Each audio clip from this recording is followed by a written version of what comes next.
250,000 years ago, deep inside a cave system so narrow a person had to squeeze sideways through solid rock, someone carried a body through total darkness and left it there, deliberately, far from where anyone lived.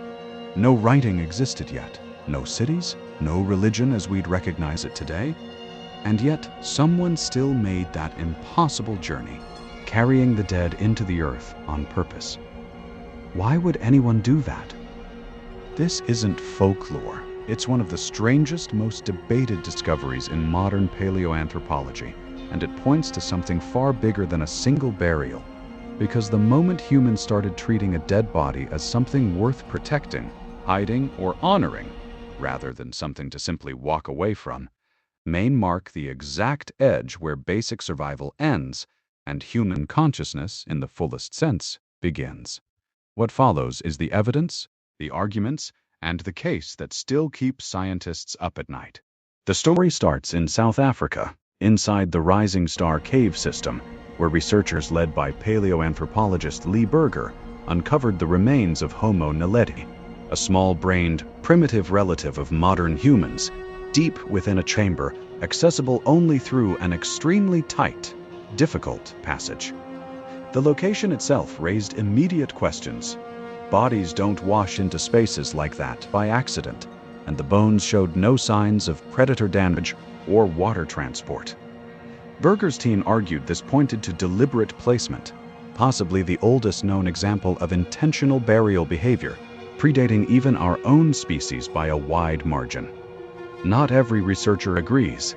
Some argue natural processes could still explain the pattern, and the debate remains genuinely unresolved. But the possibility alone forced scientists to reconsider whether burial required the large, complex brain long assumed necessary for it. Then there's Shanidar Cave in northern Iraq, home to one of the most famous and most contested burial stories in archaeology.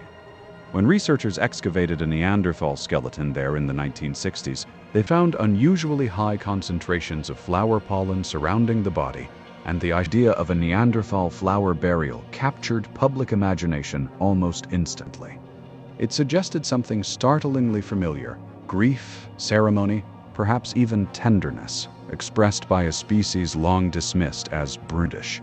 Later research complicated that picture considerably.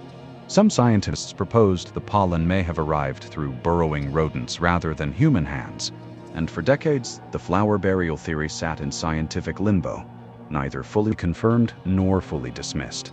More recent excavations at the site, however, have renewed serious interest, with some researchers arguing the original interpretation deserves another look.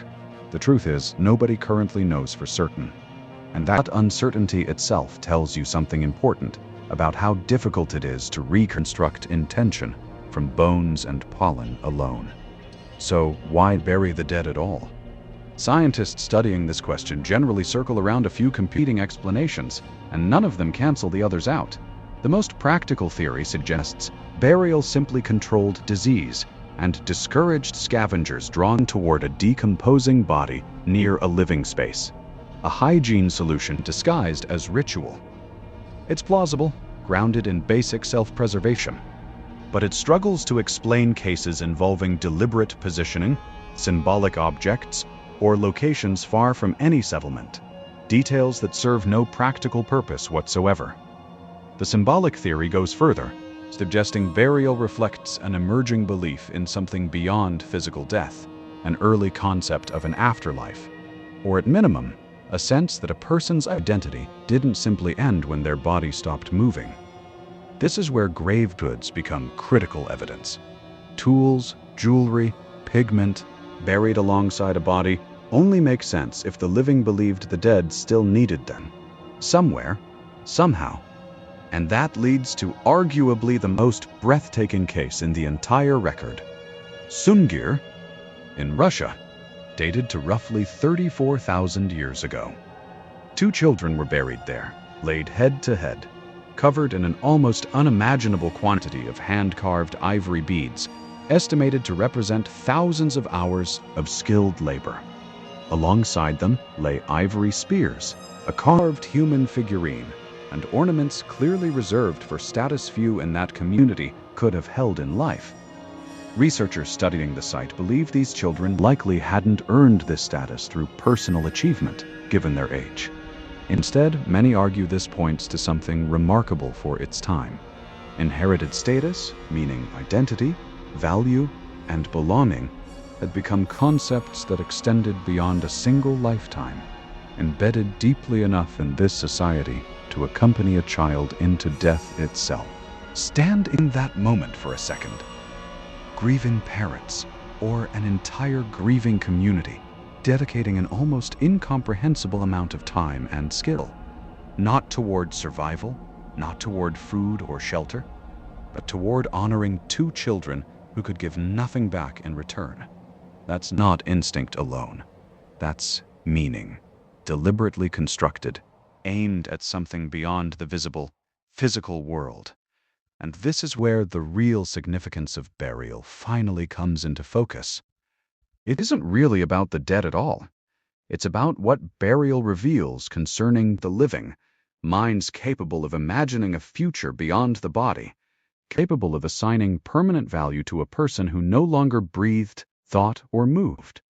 Somewhere in that transition, from leaving bodies where they fell to carefully, deliberately placing them into the earth, humanity crossed a threshold that separates simply existing from actively searching for meaning within existence itself.